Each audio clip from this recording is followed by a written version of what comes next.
I know that every other view-grubbing channel has made a video treating you like a wimpy baby and has sat you down to explain these trailers to you by going like, okay, this is Iron Man from the movie Iron Man.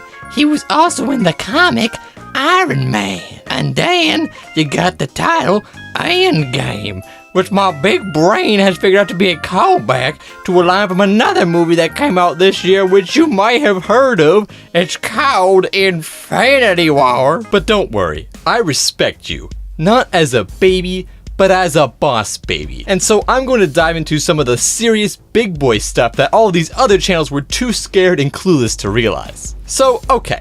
First things first, we need to talk about this scene with Iron Man lost in space. We clearly hear him talking to a certain Miss Potts, but as we know, Marvel has always been trying to deceive us with their trailers. So they want us to think that he's talking to Pepper Potts, when in actuality he's calling Mrs. Potts from Beauty and the Beast. You see, Iron Man understands how big this war with Thanos has gotten, and he knows that the only way for him to be saved and to defeat Thanos is to communicate with his friends from other dimensions. The fact that Mrs. Potts, and likely Chip as well, will both be major players in the next Avengers movie is a huge game changer. Another question about this trailer though is, what has Iron Man been doing to try to get home? I mean, this dude is smart. And we've seen how far and fast that this ship can fly. So why isn't he back at Earth already? Well, the trailer actually reveals the answer in the side over here. This little pedal is actually part of one of those N64 car controllers. You heard me right.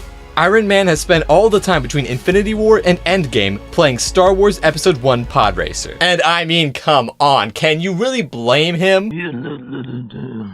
Next, we see this shot of the stars, and if you look closely, I think that there's a little constellation in the sky that could actually be foreshadowing what is to come. Another huge revelation we see comes from the pictures of the missing people. Now, a lot of people have talked about a certain face popping up on that list, but way too many people have neglected to take a look at this face. That's right, Sherlock Gnomes has gone missing.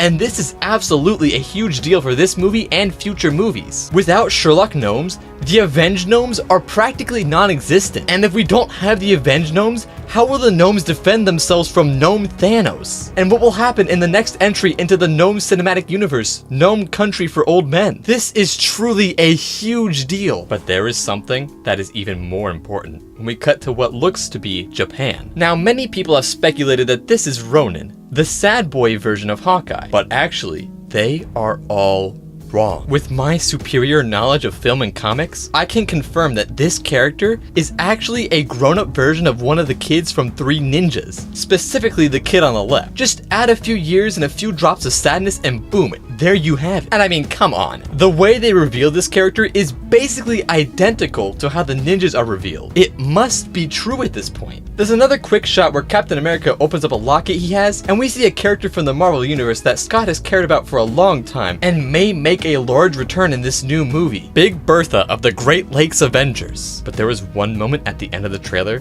that is absolutely huge in the implications it will have for the broader MCU. You see, this shot with Scott at the end of the trailer is very obviously a callback to a much similar shot from another big movie franchise, Spy Kids. Just looking at this shot gives me Spy Kids vibes of when the uncle was talking to the Spy Kids through the security camera. And there is something about this shot that is very important. Right as he finishes talking, he is attacked by creatures known as thumb-thumbs, living things that are literally all thumbs. The obvious connection here is that the thumb-thumbs must be waiting to enter this shot, proving that thumb-thumbs are actually canon in the Marvel Cinematic Universe. Why is this such a big deal, you ask? Well, the fact that thumb-thumbs exist in this universe prove the theory that Thanos is in fact a thumb-thumb. But would you look at that, it's a heckin' video. Thank you all so much for watching it. I'm sorry we didn't get any out last week. Life has been a bit crazy with all that finals and finals projects and stuff, but you know what? We're done with that heck. For now, at least. Hopefully we'll be able to get a few more videos out this week. We shall see, though. I don't know. Life likes to heck with me sometimes. And I know the audio is a bit weird because I'm traveling for the Hecko Day, so I'm stuck here in this closet. It smells a lot like paint and dust, and my lungs feel full. which I don't think is a good thing. So with that, I'm gonna try to get out of here and give my lungs some of that fresh old O2. So if you would like to subscribe and turn on notifications, leave a comment and a like, and share this video with some other people, that would be pretty heckin' great. You can also check out our other social stuff down in the description down below, such as a Discord, a Twitch stream, a Twitter thing, and an Instagram grandma. Yeah, go check that all out. I'll see you guys soon, or whenever the next video comes. Yeah. Bye-bye, everybody.